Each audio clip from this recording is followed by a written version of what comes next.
Hello. You remember we were talking about some time ago about the Roman Republic, the beginning of it, when Rome, 500 years within the middle, 250 or 260, the Punic Wars, the battles against the war against Carthago. Um, Very important that because it will change dramatically what the Roman Republic was. A very successful idea that the Romans sort of conducted very well because as they enlarged themselves in the first 250 years, they made very good agreement with the sort of conquered cities, and so everybody was quite happy to be part of Rome, and that would be what saved Rome at the end, because you see the first Punic War against the Carthaginians, they used to be in northern Africa. You see, Cartago is up here. I got a map. Oh yes, you see the point of Tunisia right here, very close to Rome, and they used to have sort of all the western Mediterranean coast used to belong practically to the Carthaginians, including the big islands like Sicily, Sardinia, Corsica, and Sicily was very rich for food for the production of wheat. And now Rome was expanding. They needed food because they used to have sort of caresties every some time. They were not very rich really at the beginning. So they struggled a bit, and diseases and things like that. So food was a very important thing to be able to feed the people, and so they went and took Sicily. I mean, there was a struggle because the Carthaginians, they were powerful, they were well organized, and Sicily is an island, so there were sea battles, and the Romans didn't know very much how to build boats. You know, they didn't know, but they captured some of the Carthaginians' ship. They managed to build them better than the Carthaginians, and they defeat them at the end. And then they impose a very, very heavy sort of, the Roman was tough, sort of penalties on Carthago, lots of money will start coming in.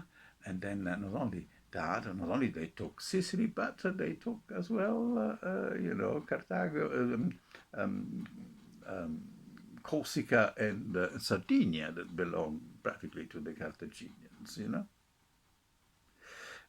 That didn't make the Carthaginians very happy. And after a little while, Hannibal decided to go to Spain, get silver and things from the mines there. He gathered a big army of mostly Spanish mercenary guys. They were, that's the Carthaginians always paid the mercenary people to do the battle, and with them and elephants. That's why I got this little one here, you see, elephants, little elephants they were. There were a third species of elephants that is not with us anymore, extinct after the Colosseum games. Unfortunately, it was the small, hairy, wooden sort of forest elephant in northern Africa. It's disappeared. So, with elephants, he came across the Alps and he defeated the Rome continuously. He was such a genial stratega. It's just the strategy of Hannibal's were really, really sort of, so fine. His mind as a general, perhaps the best in the world ever.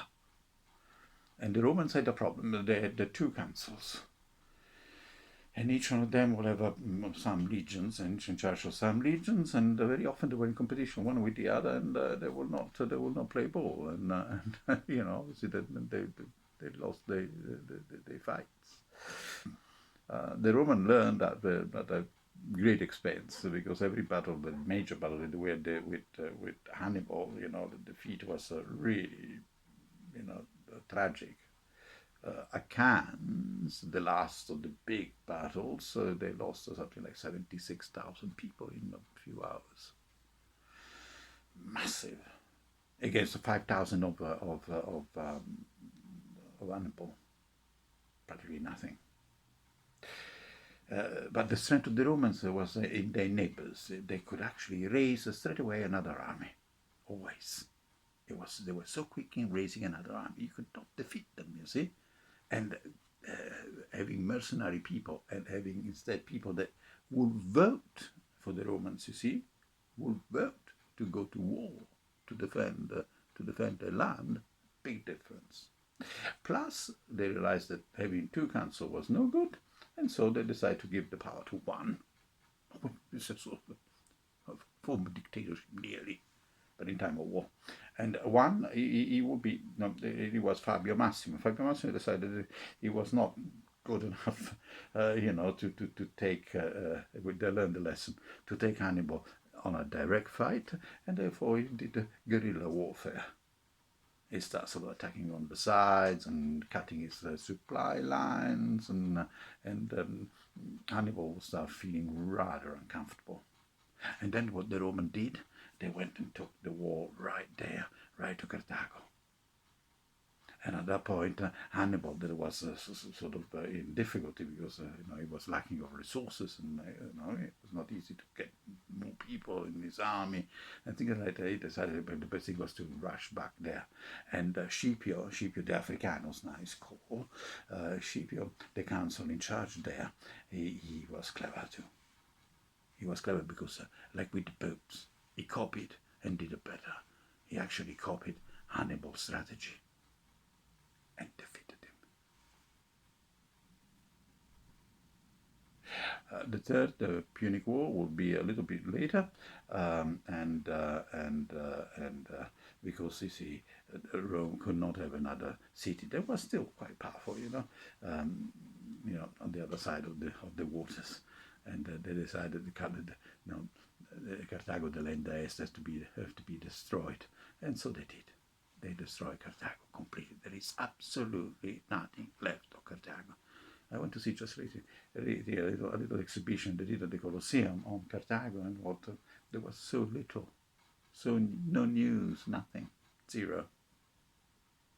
Anyhow, next time we're going to talk about the second part of the Roman Republic after the Punic War, where you will see the change of what happened. It will be quite interesting. Have a good time. Take care. Bye.